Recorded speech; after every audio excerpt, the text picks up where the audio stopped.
एक राज दरबार में शादी समारोह चल रहा था। वहां नाई ठाकुर की जरूरत पड़ी, क्योंकि निमंत्रण भी देने हैं और बुलावा भी करना है। तो राजा ने 2 सैनिक भेजे और नाई ठाकुर को बुलाया।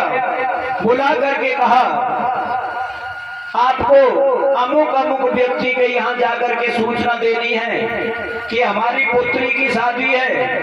वो स्वीकार करते हुए राजा साहब से कह दिया कि ठीक है महाराज, मैं जा रहा हूँ। जाते समय क्या हुआ, उन्होंने प्रसाद के रूप में 5 लड्डू दे दिए।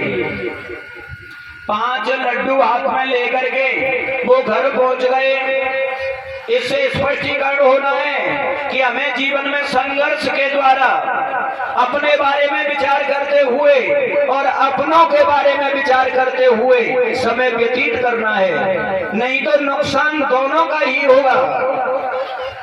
5 लड्डुओं को ले जाकर के घर पहुंचे और जैसे ही घर पहुंचे पत्नी से कहा, आज राज दरबार से 5 लड्डू मिले हैं प्रसाद के रूप में। तो पत्नी ने कहा, ठीक है ये तो अच्छा हुआ, लेकिन अब बंटवारा कैसे होगा?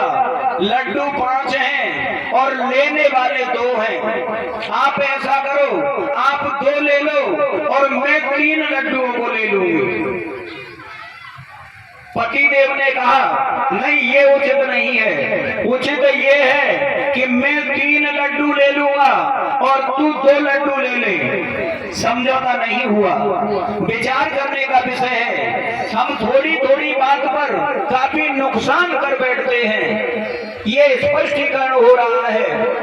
उन दोनों में शर्त लगी। अंदर कमरे में सो रहे हैं और अंदर से कुंडी लगी हुई है। दोनों में शर्त लगी। शर्त क्या लगी कि जो पहले बोलेगा उसे 2 मिलेंगे और जो बाद में बोलेगा उसे 3 मिलेंगे। ये शर्त दोनों ने स्वीकार की और शर्त को स्वीकार करते हुए क्या हुआ, इशारों ही इशारों में एक दूसरे से कहना चाह रहे हैं कि तू 2 लड्डू ले ले, समय व्यतीत हो रहा है, काफी समय हो गया, इन्हें कोई ले जाएगा। लेकिन प्रभु प्रेमी जनों, इशारे के द्वारा किसी की तरफ भी स्वीकार नहीं किया गया कि मैं 2 लड्डू लेने के लिए तैयार हूं। यहाँ से वो शिक्षा मिल रही है कि हमें कम करते हुए यदि भाई के हिस्से में कुछ अधिक जा रहा है, जाने दो। और यदि उसके चक्कर में हमने लड़ाई की शुरुआत कर दी तो ना वो भाई का रहेगा और ना हमारा रहेगा। वही स्थिति यहाँ आ रही है, विचार करने का विषय है।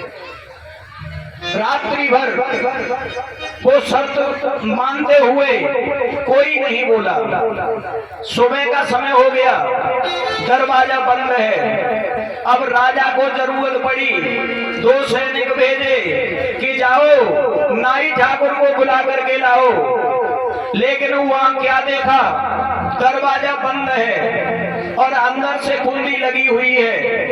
अंदर की तरफ जाकर देखा तो दोनों सो रहे हैं और आंखें खुली हुई है, ये दिखाई दे रहा है दृश्य। और एक दूसरे की तरफ इशारे भी कर रहे हैं। वो अंदर से आवाज लगा रहे हैं। जैसे ही अंदर आवाज पहुंची, कोई बोल नहीं रहा है। उन्होंने विचार किया कि कुछ न कुछ तो गड़बड़ है। वो जैसे ही राज दरबार में पहुंचे तो राज दरबार में पहुंच करके राजा ने पुनः कह दिया, आप जाओ प्रयास करो। दोनों पुनः वापस गए, विचार करने लगे, लेकिन फिर भी सफलता नहीं मिली। तो राजा ने थोड़ी देर बाद एक सैनिक को और भेज दिया। प्रभु प्रेमी जनों, जैसे ही सैनिक को भेजा, अब 3 सैनिक हो गए। तीनों ने मन में विचार किया, ये बोल नहीं रहे हैं तो इसका मतलब इनकी गोविंदाय नमो नमः हो गई। उधर वो आपस में इशारा कर रहे हैं, देख ले 2 लड्डू तू ले लेना और 3 मैं ले लूंगा, लेकिन समझौता नहीं हुआ।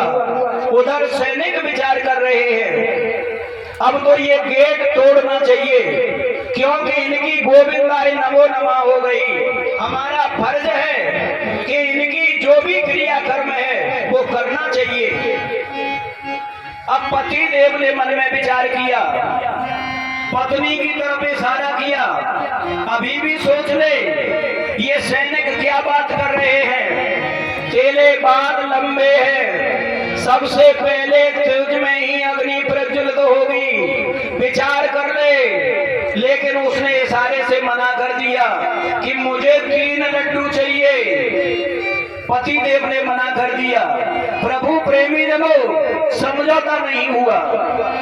अब तीनों ही सैनिक दरवाजे को तोड़ रहे हैं। अब वो आपस में विचार कर रहे हैं, देखो अपनी स्वेच्छा अनुसार जो कुछ करना है, कितना नुकसान हो रहा है। उन्हीं का दरवाजा और सामने टूट रहा है, लेकिन एक भी पीछे हटने के लिए तैयार नहीं है। हम यही इसी तरीके से अपना नुकसान कर बैठते हैं।